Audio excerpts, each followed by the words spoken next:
About 3 weeks ago, the African Transformation Movement, the ATM, made a shock political move, removing their long-standing president, Vuyolwethu Zungula, and replacing him with Professor Caesar Nongunga, the head of the 12 Apostles Church in Christ. The party has framed the move, which will see Zungula continue as its parliamentary leader, as a strategic one aimed at growing its support base ahead of the 2026 and 2029 elections. But questions about the move have lingered, not helped by the fact that we have, until now, not had much explanation and engagement from the party top brass. Well, let's change that this afternoon and speak to ATM parliamentary leader Vuyo Zungula. We'll be talking, Vuyo, good afternoon, and thank you for coming through. We'll be talking about your party's position on a number of fronts, right, as the shifting sands of politics continue to do what they do. But it's important that we start with this conversation. Why were you removed? The party, we discussed in the party, and we felt that there is so much work that needs to be done in Parliament. You'll recall that we've got a bill that we've sponsored. There is a lot of work that we've been pushing in Parliament. Now, once you have a party leader who's also the president of the party, then it takes away sometimes the time that you can devote either in Parliament or growing the party outside of Parliament. That's why if you were to check the participation of party leaders for a party with 3 or 4 seats in Parliament, you find that they rarely put their utmost effort in Parliament because they need to balance the work in Parliament and outside of Parliament. So we felt as a party that given that there's going to be a lot of work that we are going to embark on in Parliament that is driven by the ATM, the bill regulating foreign funded NGOs, the committee that we are seeking to establish, an ad hoc committee that will look into rand manipulation. And then the last one would be all of the constitutional amendments in which we've been spearheading as a party. It won't help for me to be 100% in Parliament and the party does not have someone outside of Parliament that will do the work. So that is why strategically we said, let me focus in Parliament, and Professor Caesar Nongunga focuses on ensuring that the party outside of Parliament is able to function. But why are you not mentioning the relationship between the party and the 12 Apostles Church? Because by now, I'm sure you know that all of us have seen that video where Professor Nomonga talks to a certain clause that was picked up in the Constitution that in his reading and the reading of others in the church could have posed problems and caused friction, in that from the translation, it would have resulted in a situation where in his absence, you as leader of the ATM would have been head of the church, something that would have divided the church. No, not at all. The motivation for the change is purely to deal with the Parliament issues and the program that I need to advance in Parliament. And you'll recall that in the church, I'm very junior. I'm very junior in the church. Zwane, no way closer to the top brass of the church itself. So the focus, as you might have seen, that this current year, I've been focusing more in Parliament, and also there's 18 political parties in Parliament, and for you to be able to make an impact competing with 18 different political parties, it requires a lot of effort. So that is why my focus is there. Let me ask it differently then, Vuyo, so that there's no confusion. When we see that video, what are we to make of it? You must see a church leader addressing church congregants on the issues concerning the church. Whereas if you look at and read the statement of the party, that is informed by where the decision was taken, because this decision was not taken in a church meeting or with the church top brass. It was taken in a party meeting. Now, that is what we need to communicate, what the party has decided. But is there or is there no such clause in the constitution of the party that says, in the absence of the 12 Apostles Church in Christ leader, one way or another? I mean, the example he gives was that if he were to pass away, for example, the leader of the ATM automatically becomes the spiritual head of the church. Does that clause exist as a matter of fact? There is a clause which many people, if they interpret it, it would be interpreted like that. So it's just a matter of interpretation. All right. And then lastly, on this score, what is it that Professor Nomonga will bring that will lead to the ATM's growth that you've not been able to do in your reading? No, it's not a matter that there's something I've not been able to do. You'll recall that I started being a president at the age of 31, which was in 2018.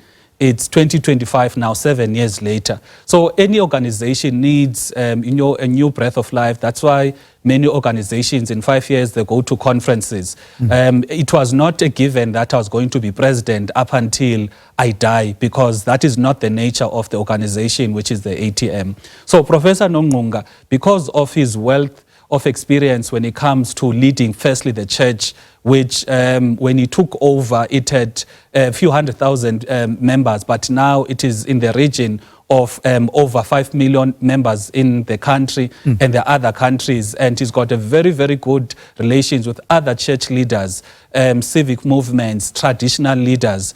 Even yesterday, he was in an event where Inkosi was being coronated. So there's that closeness that he has with the grassroots movement, which is Inkosi, community organization and other churches. All right, let's turn to the other issues that are part of the reason we invited you this afternoon.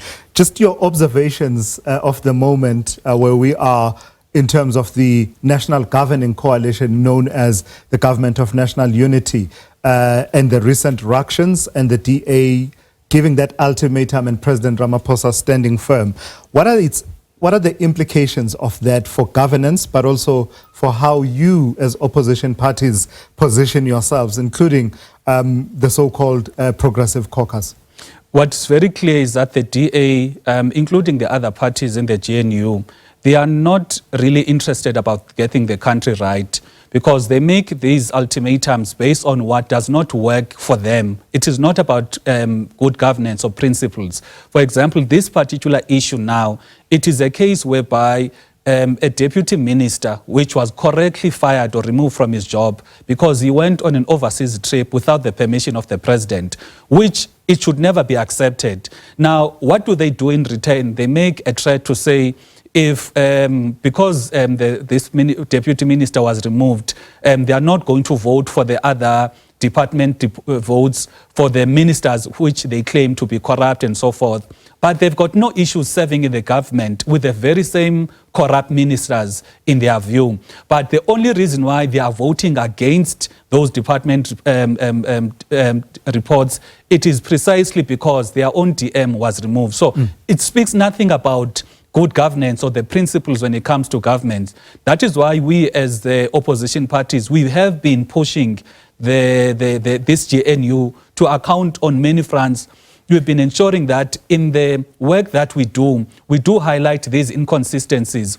We do indicate to the public when this GNU, like we said when it started, it is not formed because it wants to do what is right by the people of our country.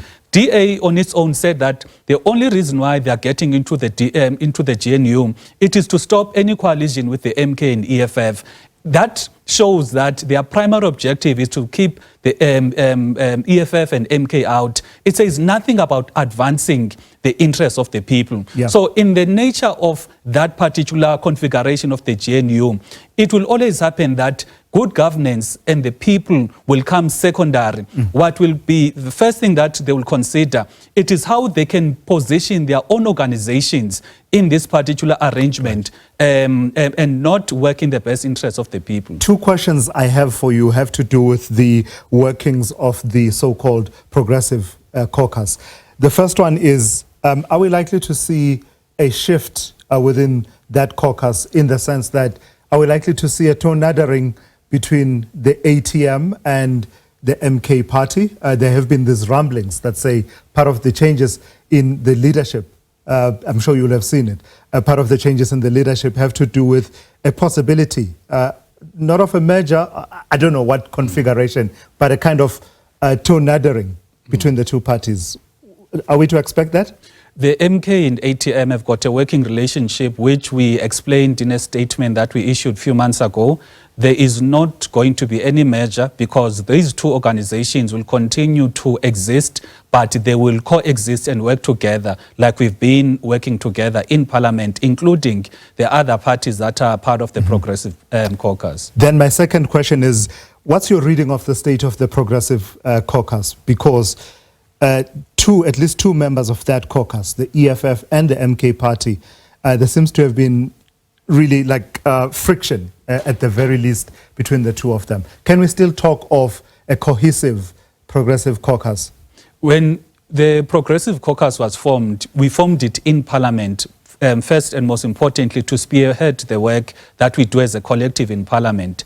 You'll recall that when there was the budget vote where they wanted to increase the VAT, we, as the Progressive Caucus, we met, we caucused, and when we went to the House, we went there as one solid block.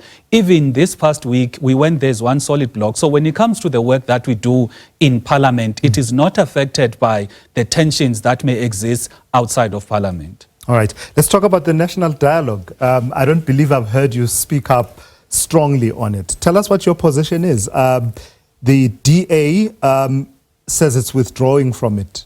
So that suggests that at some point, and I put the question to Vuyo Zungula, that at some point it would seem that they went along with it. And now, you know, you can't withdraw from something you were never a part of, but now they're going to be actively opposing it.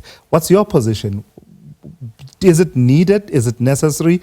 And is it worth spending resources? Granted that that figure of 700 million rand is being disputed by the presidency, but is it worth expending significant resources towards it? It's a waste of time and money, and at the same time, it shows how much this GNU undermines the people of our country, because currently we've got doctors who are working triple shifts simply because in the hospitals and clinics, there's not enough doctors to service the people. We've got problems of our children dying when they are eating fake foods that are sold in some establishment, yet environmental health practitioners are not employed. Now, when it comes to the substance of it, why is there's no need for a national dialogue? Because firstly, the president has been having imbizos for a very long time. Now, the inputs that have been received from the imbizos should be sufficient. And also there's a parliament, which is an institution that is representing the people, because the 18 different political parties in parliament are effectively the voice of the people. Now, at a SONA level, at a department level, all parties, they represent what the people want on various issues. And most importantly, the people have always stated that there's no need for dialogues that will cost money. If the government would enforce the law as it is now, that would be more than enough, because in many things, there's the things that the government is saying they want a view on, they're already covered in legislation. What the country is lacking on is it is the enforcement of the current laws. And we can't have a case whereby you don't enforce laws and then there are consequences as a result of not enforcing laws. And then you come back and you say you want to hear from the people what are the problem. Because we've got a problem, again, Tula says, of a lying president. Because he went to Joburg a few months ago and he said he can't believe the state of Joburg. From the time he went to Joburg up until now, he's never acted. There's no change in Joburg. So this is just something to make people believe that... a bomb squad. No, that thing is not going to do anything. So the president just wants to be seen to be doing something. That is why he's going to be having task teams for this, commission for that, because he believes that when he gathers people around for in one way or the other, it creates the illusion that something is done. Yet, what people want is real change, not talk shops that will make a perception as if something is being done. Vuyo, let's pause for a moment. I want to bring in one of our listeners who is sitting in Rustenburg, Eliza, listening and watching this conversation and wants to weigh in. Good afternoon, Eliza, please go ahead. No, good afternoon. Yeah, in fact, I'm sure, I just wanted to comment. I'm not sure whether it's within your topic. Sure. But what I wanted to say is that we find it strange that the DA, while having signed the statement of intent within the government of national unity, whatever the case may be, it becomes puzzling that they still think that the ANC can actually get them out of that coalition. So it says to us, in itself, the GNU, it's very, very unstable. Yeah. Because if you can't sign a memorandum of intent, constitutionally right, in where we are now, in terms of that, I still think that so it be. So I just want to agree to a certain extent that they have problems internally. All right. So I just wanted to say that and really indicate that for us, we think there is power struggles, yes. But when we look at the charter, the Freedom Charter itself, there is no way that it can be formed by an institution of fear. All right. We have looked black and white people going there as South Africans. Let's leave it there. Thank you for your call. We need to look at. Thank you for your call. That's Eliza in Rustenburg there. Vuyo, just the longevity and sustainability of this government of national unity. And the main conversation has been about each and every time there's been a crisis in that GNU, and I think that's part of the point that Eliza talks to. You see people speculating whether or not it will hold because it's based on that statement of intent. What's your sense? Will it hold? Will it fall apart? What will make it fall apart? Firstly, the DA will never leave the GNU. Firstly, they're enjoying the benefits. You see how much Steenhuisen has grown, as an individual. But at the same time, you will also understand that when it comes to the other parties that are part of the GNU, those blue lights and being a minister is the main reason why they're keeping, they are staying in the GNU. That is why they will go in public and say they are pro the people, they'll all never do anything that is not in the best interest of the people. But they'll vote for a VAT increase. They'll vote now in the previous budget, a budget that has got a fuel levy increase, which will make poor, South African citizens much more poorer. So the rent-seeking arrangement which is done by these political parties will never make them to actually leave the GNU. The only time I think the GNU will actually collapse, it is only through a change in the ANC leadership, because we know that majority of the parties have a relationship not with the ANC as an organization, but with an individual, which is President Ramaphosa. Otherwise, once President Ramaphosa moves out and, let's say, for example, Paul Mashatile comes in, I don't foresee the DA coming in. That is why even in their poster, when they are detailing the corrupt ministers, they've got a face of the deputy president. So in my view, if a change in the ANC leadership might make the GNU to collapse, unless the ANC says it is sick and tired of being threatened by the DA. What's been the effect of these parties that you mentioned participating in the GNU in terms of the strength of the opposition voice? So we're talking about significant players in the past parliament, for example, the likes of your IFP, the UDM, also participating in this arrangement of the government national unity, including also the other parties that were not necessarily there in the 6th parliament, but are significant voices in terms of the opposition. What has that done outside of just the Progressive Caucus? We, as the other parties that are in opposition, including your Action SA, ACDP, we've been pushing issues, and the voices of opposition has not been weakened by these parties going there, because the voice of opposition, that's what we're saying when they were forming this GNU. There was this notion to say if a party is not part of the GNU, it's not progressive, or it does not want South Africa to succeed. Yet we've been pushing, making people to understand that having opposition is necessary for a democracy, particularly to hold the government accountable, because you can never expect, for example, the spokesperson of the GNU, in fact, the imbongi of the GNU, Gayton Mackenzie, to actually hold any of the ANC ministers accountable. But what we've seen happening is that from the remaining opposition parties, the GNU is being held accountable. That is why you find that even in the committees, even in the bills that have been proposed, the motions that have been proposed, real work is being done to hold the GNU accountable. I want to take a call from Joshua in Zwane in a moment, but before I do that, I do need to ask you about Floyd Shivamu and the work that he is doing at the moment. Do you foresee a situation where he, in a way, strengthens the caucus, the Progressive caucus, or does what he's doing now stand as a threat to you as the ATM, as one of the voices that are leaning in that direction? It is not a threat. If you are going to have someone receiving the views from the citizens as to what is to be done. There is no political party that should be against that, because you can't be claiming to be for the people and yet you are against a process to hear the voices of the people.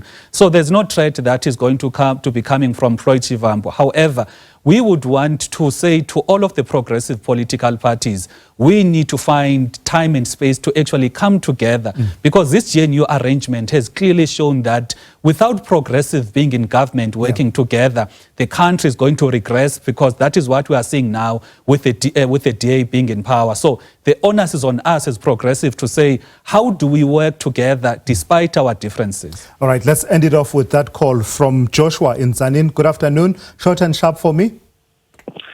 Yes, good afternoon, Tulas. Thank you for taking my call. Just a few words. I really support the statement. Even yesterday, when I was listening to the president of DA, but the national dialogue, I think, is simply a waste of time. It's a waste of time. It's a waste of money. If you go back to the state capture, the commission's inquiring about state capture, there was a lot of money that was spent there, about 6 billion. And now we are reading all the news that there's almost 700 million that is going to be spent on national dialogue. I don't know what it is they are going to talk about. Yeah. Things which they don't know. And I think they already know. They know about these things. And I think your guest in the studio is very correct. There's no way people can sit down and talk about things that already exist as if they have no idea what's going on in this country. It's a waste of time. It's a waste of time and money. I support that statement. All right, Joshua, thank you for that. That's Joshua in Zwane. Let's end it off with your parting shots then, Vuyo. And I suppose I would want you to relate them to your electoral performance. How do you go from your last electoral performance, which wasn't as impressive as your previous one, and there was a slight dip in your electoral performance? How do you move from there to restoring your past performance and even growing? Because you and I know in opposition, you are either growing or you are dying. That is why the move was strategic, to have someone like myself to focus really on Parliament, because majority of the people want to see the work being done in that space, because that is where the people vote, that we hold the executive accountable, we propose bills, we propose motions, so that we provide leadership in Parliament, so that people can say that when we're in power or when we're in Parliament, this is what the changes that we can bring. So the move was designed particularly for that purpose, so that there is no time whereby I'm missing from Parliament because I need to do party work, or I'm missing from doing party work because I need to be in Parliament. So this is a very, very strategic move. All right, I've got to thank you for your time and coming through and having this conversation with me. That's the ATM parliamentary leader, Vuyo Zungula.